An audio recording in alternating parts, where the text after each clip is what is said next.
here with my sister, Tracie Guy Decker. Yes, hyphen. And I'm here with my sister, Emily Guy Birkin. No hyphen. And together we are doing Lightbringers, where we illuminate the deeper meaning of the crime-solving devil TV show. And we are overthinking it so much. It's what we do. We overthink. So much. We overthink. So today we are overthinking 309 and 310, the Sinnerman and the Sin Bin. And like, whoo, these two episodes reminded me why I don't often rewatch season 3. Grim, grim, grim. Yeah. Super grim. Super grim. Yeah. So where to start? Well, I guess we'll start with the Sinnerman. Mm-hmm. And just as a little footnote, the name remains really difficult to hear over and over and over again. It just doesn't work. Okay, so watching this as a rewatch, and hearing Pierce say, "The Sinnerman killed my brother," when they're in the stakeout in the car, like, oh. That was a little talking bit about himself. But which actually, come to think of it, is a thing that these writers do. Like when in I don't remember what season it was, but in the episode when Dan and Lucifer are in the Turkish bath. Oh yes, that was season 2. And Lucifer says Lucifer Morningstar is dangerous. And how he deserves to die so much. Yeah. Like I feel like that's a thing that we've seen these writers do before, where the person is talking about themselves, but the person they're talking to doesn't realize they're talking about themselves. So and actually we don't know that in the first watch through that Pierce is talking about himself when he talks about Sinnerman. Yeah, so that's something you can only pick up in a rewatch. Or I did have a like, wait a minute, if he's the Sinnerman, then like I did have that the first time through, but it was like several episodes later. It was just like, but he lied. Oh, he didn't lie. So I, kudos for that. The character who was playing the Sinnerman, who I don't know if we ever got a name for him. We never did. It was interesting why he took on that persona. That feels like a great big question mark for me. Yes, honestly. So he, in the Sin Bin, is saying to Lucifer, you have to be the one to do it. And that seemed to be clear. Like he didn't want Pierce to have to kill him. When I watched this the first time through, you and I talked about it, and it still is bothering me. Like, I don't get it. Like, he was the black guy who Lucifer called Sinnerman was a sacrifice that Pierce made. I mean, no, but Pierce at some point, like, no, not in these 2 episodes, but at some point he's like an underling went rogue or something like that. You think, so because there's the point when he's captured, right? Chloe like flushes him out and he's captured. Pierce tackles him. He's on the ground looking up at Pierce and says, do what you got to do. Which, knowing what their relationship is like, what is that? So you think he went rogue and tried to like take over his mentor's position? But then why go after Lucifer? Well, because he knows that Pierce was looking to learn from Lucifer. Like Pierce came to LA specifically because Lucifer was there. Like we find that out later again. Right. And so if he was doing that, to mess with his old mentor, but if he's messing with him, why does he care who does the killing? I mean, if it's a suicidal mission, like why does it just like the whole thing just doesn't hang together. It doesn't. And even before the sort of you believe in free will, give me mine, which is to die by your hand. Even before that, like I have, like, I can barely like get an eyelash out of my eye. I cannot imagine any circumstance that would make a person gouge their own eyes out with a pen. I mean, like that really boggles my mind. Like I just. Do you remember the story that mom tells about how dad got a carpet fuzz in his eye when they were first married? And it took like 6 doctors to get it out because 5 of them had to sit on him. Yeah, I do remember that. Like she talked about like being in the emergency room and him on a gurney and like people just like holding him down. Yeah. And because of my eye problems since I was a kid, it's actually easier for me than a lot of people. Like I had to get a Botox shot in my eye muscle one time, and he just came in while I was awake, like right in the corner of my eye, and like, you know, with a needle, and it really bothered the doctor. Like I was kind of okay, but he was like, okay, I think you've had enough. I was like, no, it's okay. Just do what you gotta do. But like, and he was an eye doctor. Yeah. Yeah. I just, that actual, I mean, I know it's very like classic literature, right? Like that's what Oedipus does when he realizes what he's done. But this isn't even that. This isn't even I mean, I guess there is a self-loathing. Definitely. There's definitely a self-loathing, but he's not punishing himself with the eye gouge as, you know, a la Oedipus. Well, and so like his desire, it seems to be, is to die. Why does he just die? I mean, just kill yourself. He had a gun. Like, and that was also, I was unclear to me. It's unclear to me from these 2 episodes exactly how much the black man in the sweater vest did versus what Pierce was doing, because I don't. It might be like, I just had a thought, because this guy had been Pierce's mentee, like, and like kind of adopted son, it looked like. I mean, from the picture, it was tiny. And so maybe this is in some ways a jealousy thing. He's jealous of Lucifer.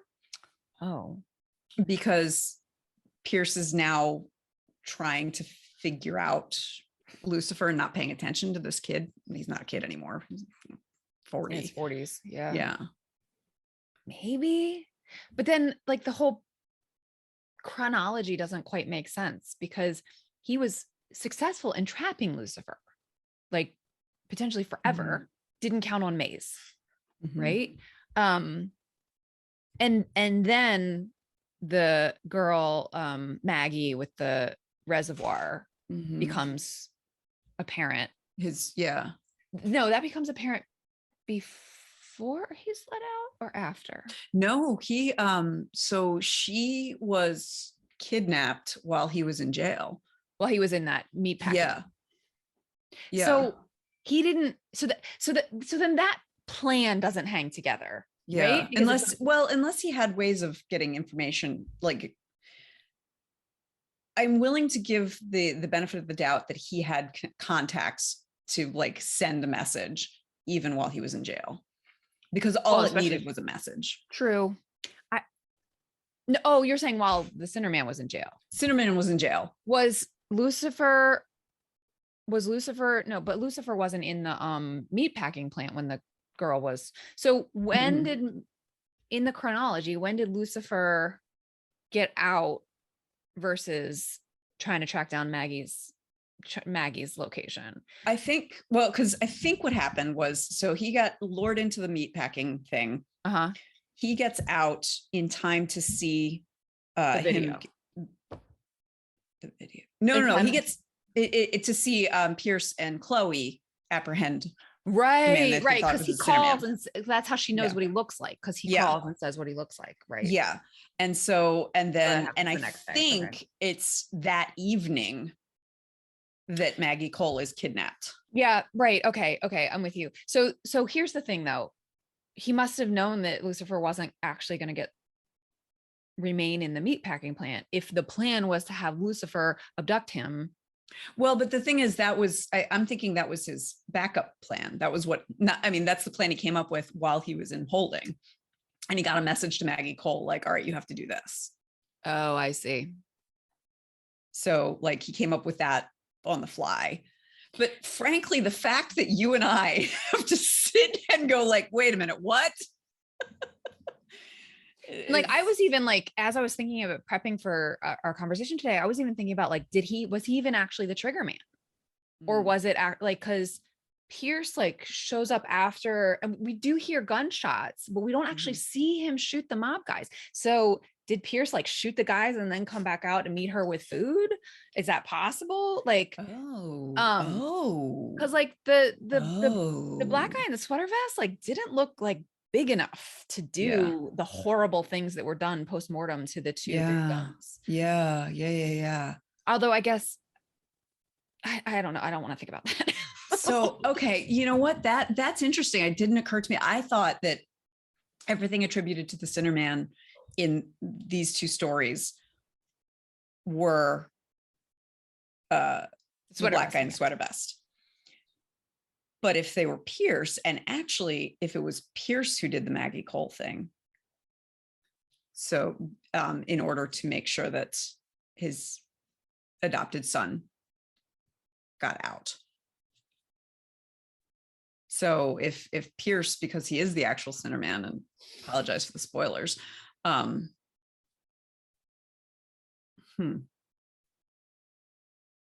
don't want to rewatch these. No, I'm like rewatching them with that in mind, that maybe Pierce is behind all of this, and not. So maybe the only way that this mentee went rogue was in taunting Lucifer, and he wasn't. Although he gouged his own eyes out. Also, can I say, I'm sorry, I do not believe that the mojo works through a television screen. No, me neither. Like, what the? No. Like, I have trouble believing that it would work via Zoom call. Like, no, I don't. I don't desire. I don't even know where to look. You need to look at the camera. I'm looking at the camera, but like, I'm not looking into your eyes. Right. No, that doesn't make sense to me. I mean, if he has to see his eyes, then how could it possibly work through like a photograph of sorts? And presumably there's a camera somewhere that is beaming Lucifer to the false Sinnerman. But still, he'd have to look directly, and it doesn't make any sense. No, I agree. It doesn't make sense. So yeah, that's on that. That is my considered literary opinion. So, okay. So here's a few, these two episodes bring up a lot of things for me, questions, obviously.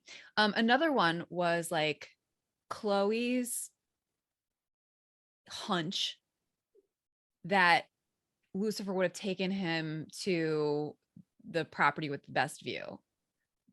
All of that, like the fact that this is very convenient that now we learn that Lucifer has lots of properties around the LA area, which we have never heard about before or since. Especially like when we had the like, I'm gonna be homeless because the developer thing with Lux, like that is very awfully convenient. And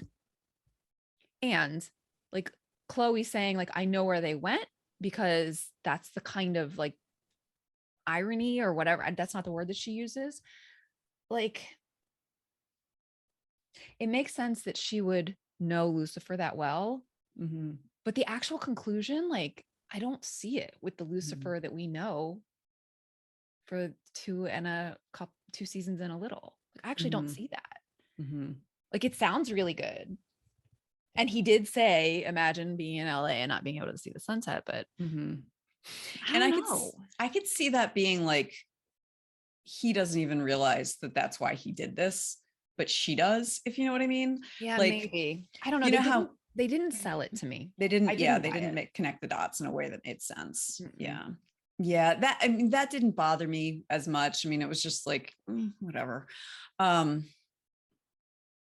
I dislike the way that Lucifer is and Chloe are presented in these two stories.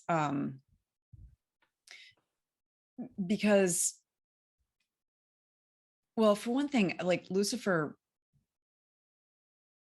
being responsible for active torturing of a living soul. I mean, he's kind of done it before. Has he? Yeah. Remember when he was trying to figure out who took the wings, and we see lure that young man up to the penthouse and then like waterboard him, or drown him in her crotch, in the hot tub. We didn't see any blood that time. And it was like it was pretty protracted. It was, just enough on camera for like a minute and a half. That's fair. But he wasn't the only. He was like, she was like, this is like the 10th guy this week, or whatever it was. So we have seen him do it before. We have seen him do that before, or at least through Maze. It's the bamboo under fingernails one. Oh God. Yeah. So that, and then what Chloe does to break him out is so distasteful. The way she manipulates all of her colleagues. Yes. And to break out a hardened criminal. It's just to save a, and I get it, girl. It's to save that woman's life. There's got to be a better way, and there's no consequences for it. Right. Well, because ultimately her lieutenant wanted her to do it. Yeah. But there's no consequences for him either. I mean, there's got to be a chief or something above him. Yeah. And I mean, poor Dan. Yes. I know it's not a severed head. Oh God, it's ticking. So poor Dan. He's very put upon. And between that and Mrs. Baczynski. Oh man.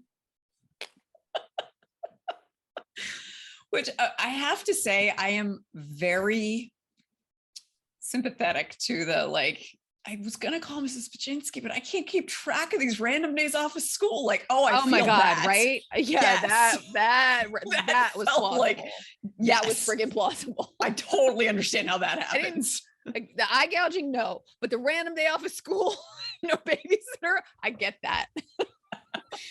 Like, random days off of school are up there with Spirit Week of like things like, why are you torturing us this way? And the like 95 things you have to do in the last 2 weeks.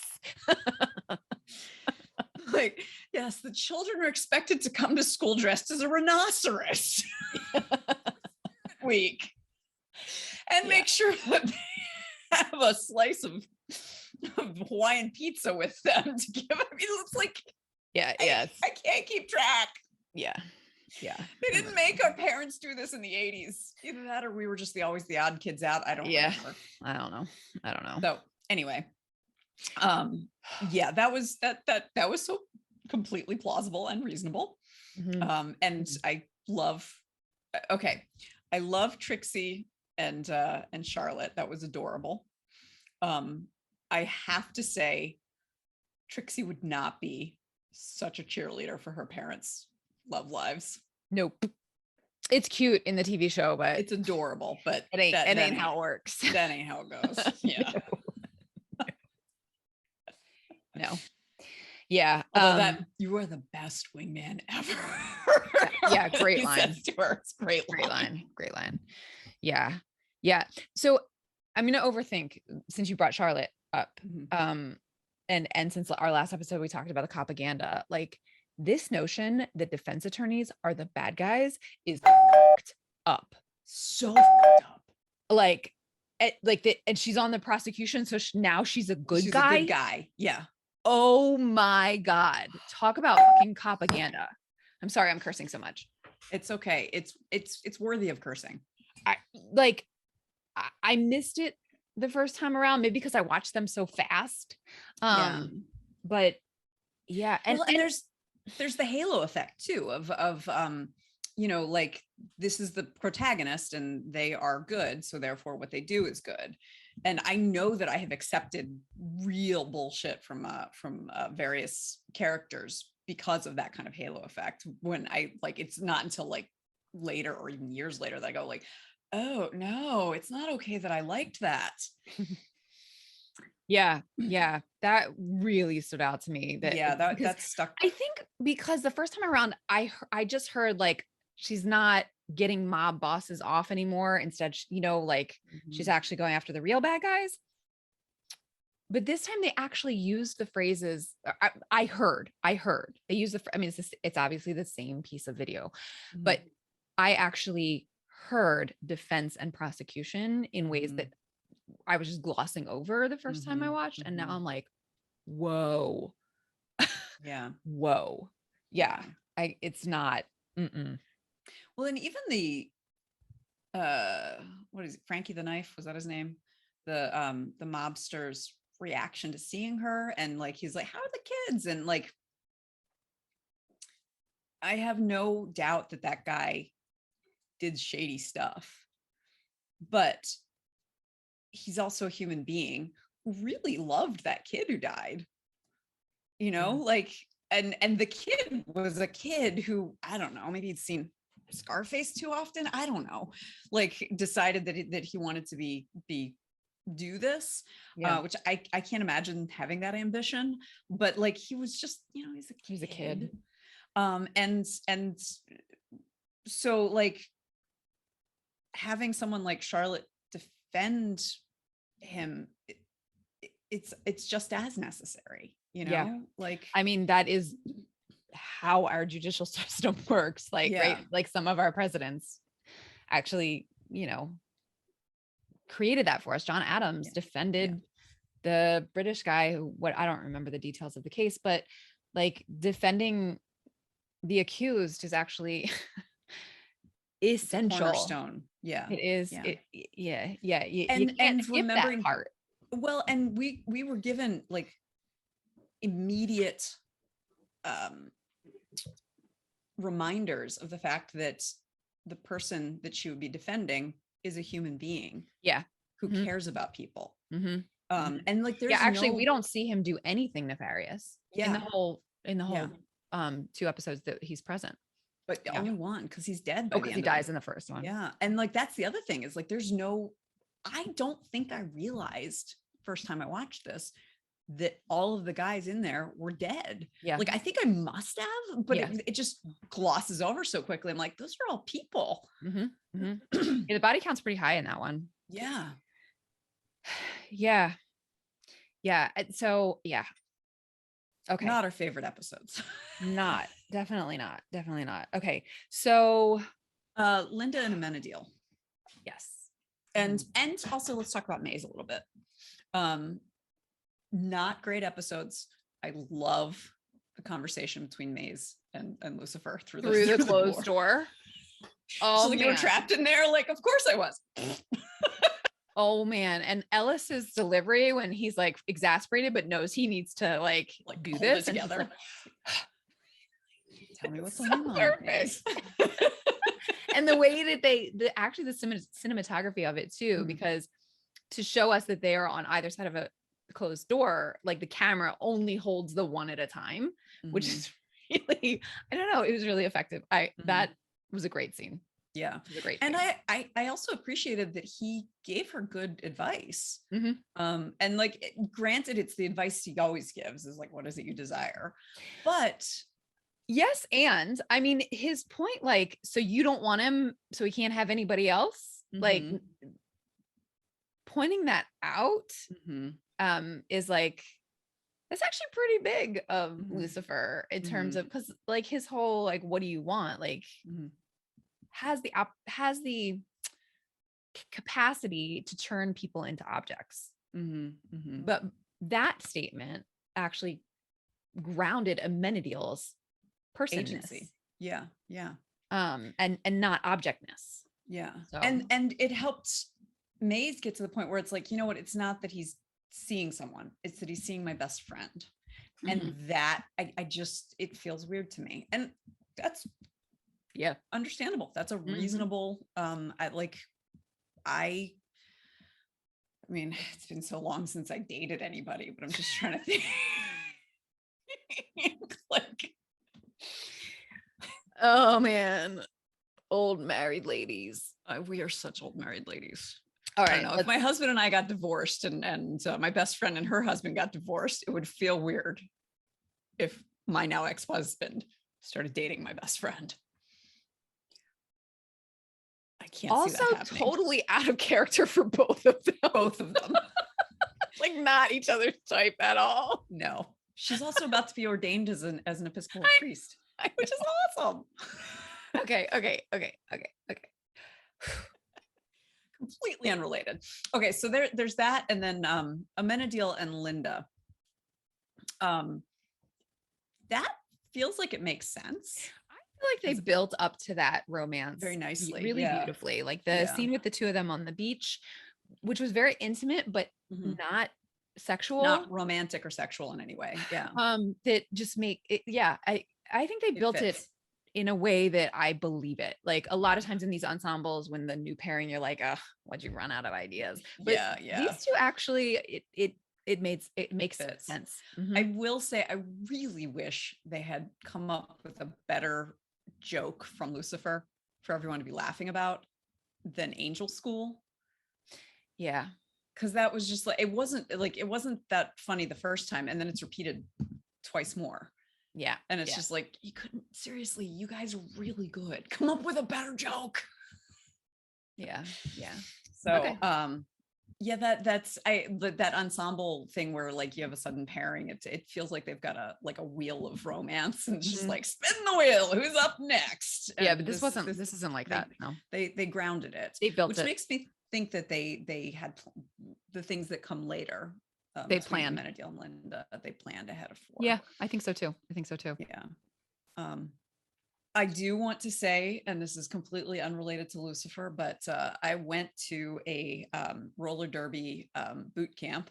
I remember you were it's been about 3 years ago. Weren't you like Shayna Punisher or something like that? So I was my friend Jen said that I could have her name, which she came up with because she was never going to do it. It was Shayna Punish, which is a pun on the Yiddish Shayna Punim, which means pretty face. The problem is nobody got it. Nobody had any idea, but I was proud of Jen for having come up with that. Yeah, not so many Jewish roller derby girls. Apparently. Not so many Jewish roller derby girls. I fell on my tailbone 3 times and just bruised it, but it was a pain unlike any I have experienced, and I have delivered 2 children with non-medicated childbirth. Yeah, that's. And then and I was like, but I'm still gonna, when I heal up, I'm gonna come back. Well, at the very end of the roller derby like boot camp, we all came into the center to chat for a little bit and then stood up while still on our skates to take a picture. And there was a woman there who was way more talented than me on roller skates and like picked everything up, no problem. And was also probably like at least 7 or 8 years younger than me, maybe even as much as a decade. And she stood up wrong, fell, and broke her ankle. And I was like, and that's why I was like, all right, I'm too old for this. Can't do this. I cannot do it. I am fragile. I know the ways in which I can destroy myself. Yeah, those women are badasses. They really are. That's what I wanted. I want the whimsical badassery is my thing. Yeah. I'm gonna have to go in some direction other than on wheels. Yeah, and actually that's why it fits so nicely with Trixie. Actually, I do believe that Trixie was into roller derby. That makes total sense. That makes other things that they have around Trixie. Yeah. So, and there were some fun puns with the sin bin and the whatever the other things were, which actually is the name of the second episode. I loved the like he gets the beer And yeah. that was a good plan. And it was a good plan. And when Chloe's like, really now? And he's like, always. Yeah. Actually, speaking of him responding always, in I don't know if it's earlier in that episode or in Sinnerman when he's having the party in his penthouse and there's the piñata of the angel. And the woman with the blindfold on like stumbles backward into him. Oh. And she says, this is hard. And he says, always. And then he says, let me help you with your stick. And he like breaks the piñata and like, always? I mean, see your doctor if it lasts for more than 4 It hours. lasts for more than 6 hours. Exactly. That's exactly what I was thinking. Because like, always ready? Yes. That seems to be in line with the character, but always hard? Yeah, I'm guessing he doesn't have much of a, do you remember that it's a refractory period where, you know, how long it takes between to get there again? I'm thinking like that's got to be pretty short. I mean, he's got an angelic metabolism. So yeah, but yeah. I just that little joke was like that. I think was it was just, like a fluff innuendo. It was just a fluff, but I was like, really? And I don't think it was. I don't think it was meant to be. I think it would be like a human Lothario would respond the same way. I guess That's how I was taking it, not as in like this is factual. I guess so. I don't know. It was just a moment that like gave me pause that I thought I might provide for fluff. But anyway, so that, and because he says it twice, he says about this is hard, and then about really is this really the time or whatever about the beer. Yeah, and I do. When they are in the roller derby rink, I'm sorry, the refs would stop things if random people were getting on the rink. And then the ref gets pulled out of the rink. Yeah. Onto his back. Like, yeah. And then like Hell in a Handbasket just like going all over the place. Like it just, no. Yeah. And people are like the girls are still like, yeah. Agreed. Agreed. Go like that. Agreed. So, but you know, it made for a fun moment. Yeah. For sure. So okay. Well, I am watching the time because I actually have someplace that I have to be. So I think we've made it clear that these are not our favorite episodes of all time. And were you watching for fluff? I think there were a couple of fluffy moments. Oh gosh. I noticed another eyebrow from Tom, and I cannot remember where it was, but it was another like just a quick boop. And I'm so proud of his eyebrows.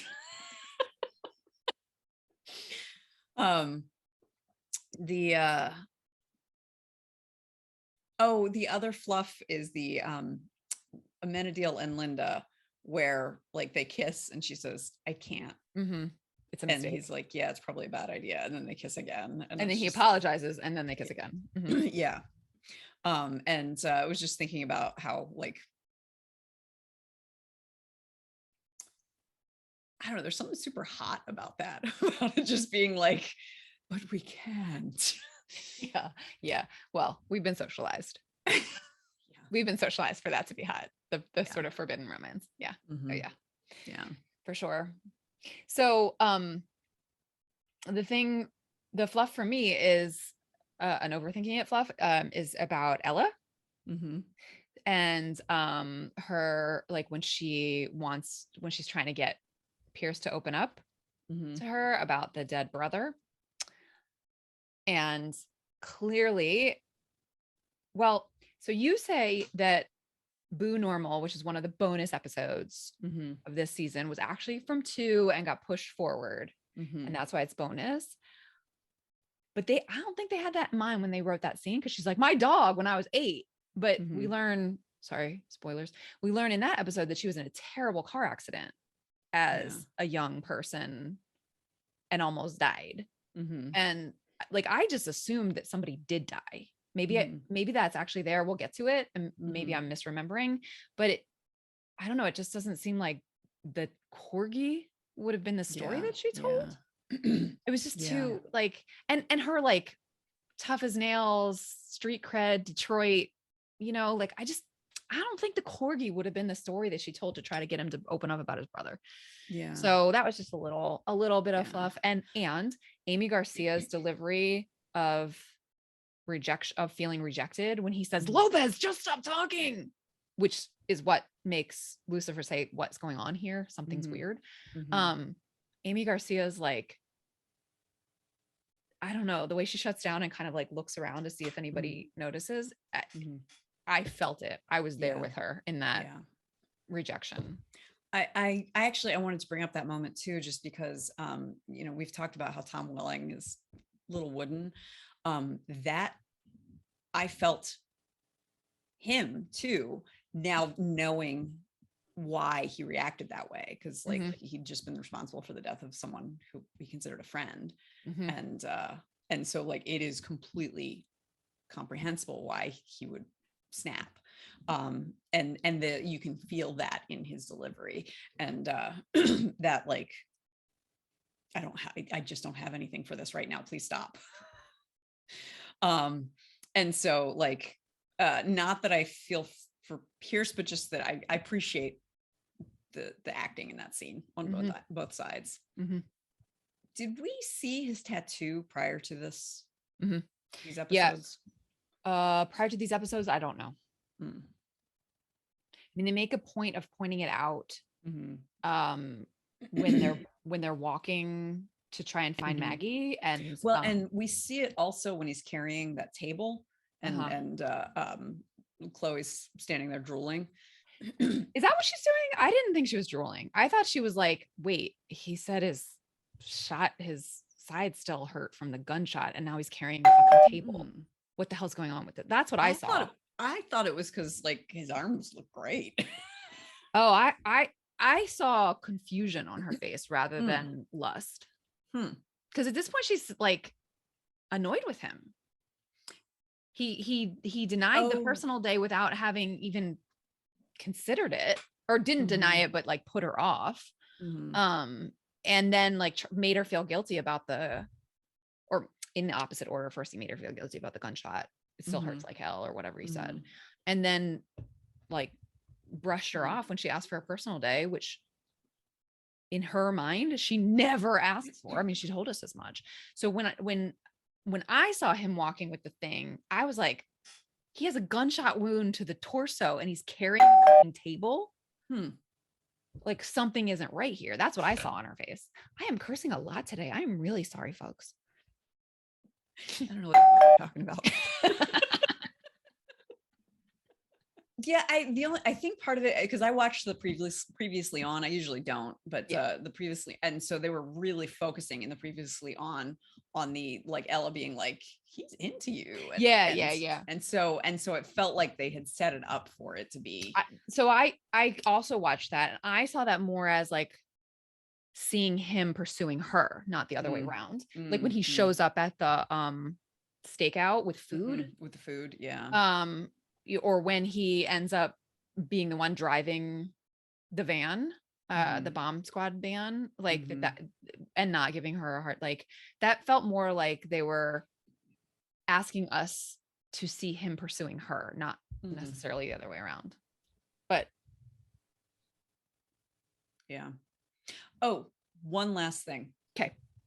First time you see this, Lucifer out of nowhere, when he wouldn't kill the person he thought was Sinnerman, stabs Pierce right in the sternum, and sits and makes himself a drink, and then just keeps like looking over his shoulder at the body. Yeah, and excuse me, and we're sitting there, and it keeps going and going and going. We're like, what the hell? Right? What's wrong? What is that? What's his what? Yeah. So I'll give the show props for that. That was well played. Yeah. Well played. Yeah. So. Okay. See you next week. See you next week after we have overthunk it enough. Yeah, we have overthunk it enough for these two very difficult episodes. Very difficult episodes. All right.